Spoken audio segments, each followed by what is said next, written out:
We're gonna start with some resistance band type things just to go like this and warm up your elbows so you don't get any injuries there, because that's not fun.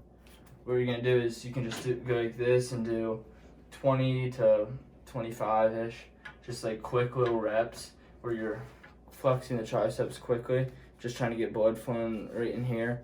So you prevent. And then we do like 3 sets of the 30 to or 20, 25.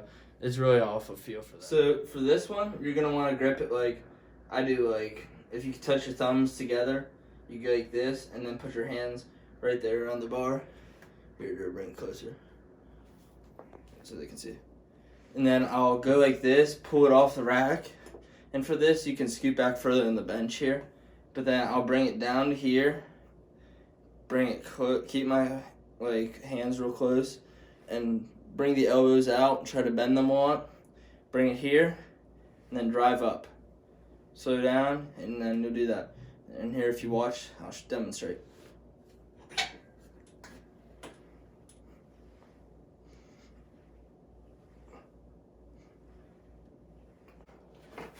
So with these, we're doing barbell curl, and what you're gonna do is you're gonna bring it right here, and then you're gonna go slow eccentric and a quicker concentric again.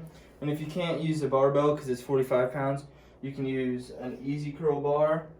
It's either 15, 20, it depends on where it is. But what you're gonna do is you're gonna grab it right here. Like I grab it right where this more rigid grip starts, and then I'll bring it up like this, slow eccentric, like this, slow eccentric, like this, and do that. And then do that for probably around, I don't know, I usually go 10 to 12 reps. Go like 1 to 2 from failure, but make sure you're working hard for them. And superset that with the close grip. These are called skull crushers. You can either put your hands narrow like this, or you can even put them in the curves like right here. If you could do one week and one another week, it's kind of a preference thing. They do hit the muscles differently. I try to mix it up with what I do. But today I'm doing the narrow. And what you do is you go like this, and it's exactly what it sounds like. You bring it to your skull, and then you just push it up. Do a slow eccentric movement, which is the going down movement, and then the concentric is when you're pushing it up. Do a quicker concentric; it'll help you be more explosive. And it's the eccentric is actually more muscles damage happens there, so it'll actually help you out. So you go slow, push it up, slow, and push it up.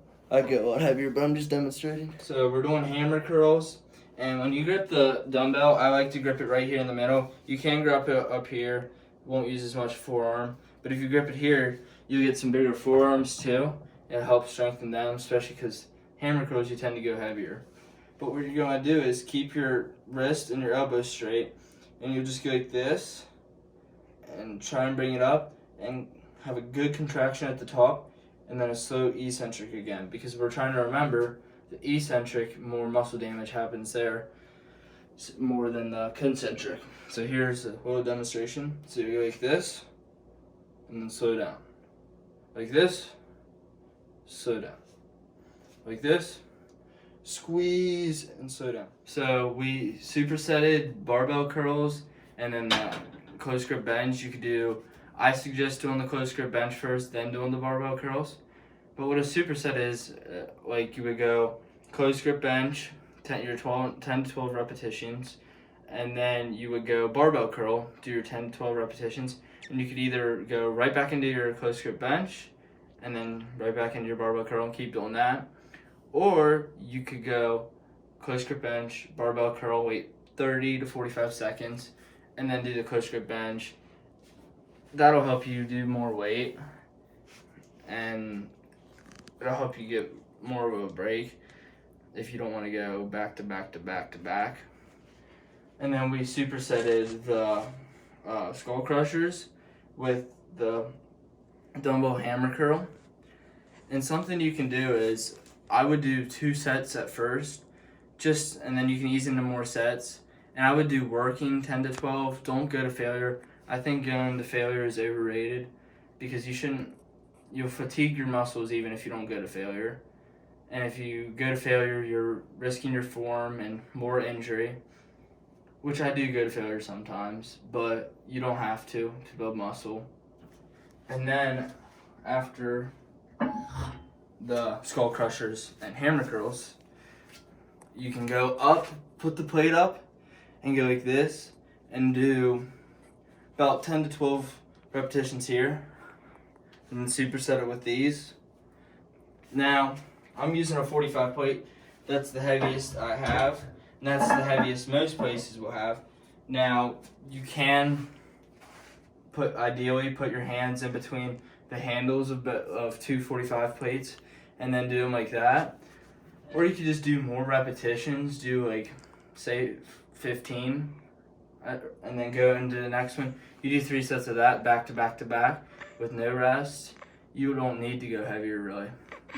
Don't go more than 20 repetitions though, because it's more cardio at that point, not as much weight training, putting more muscle on. It's more just toning up and stuff, which this will do that too, but you're killing 2 birds with 1 stone.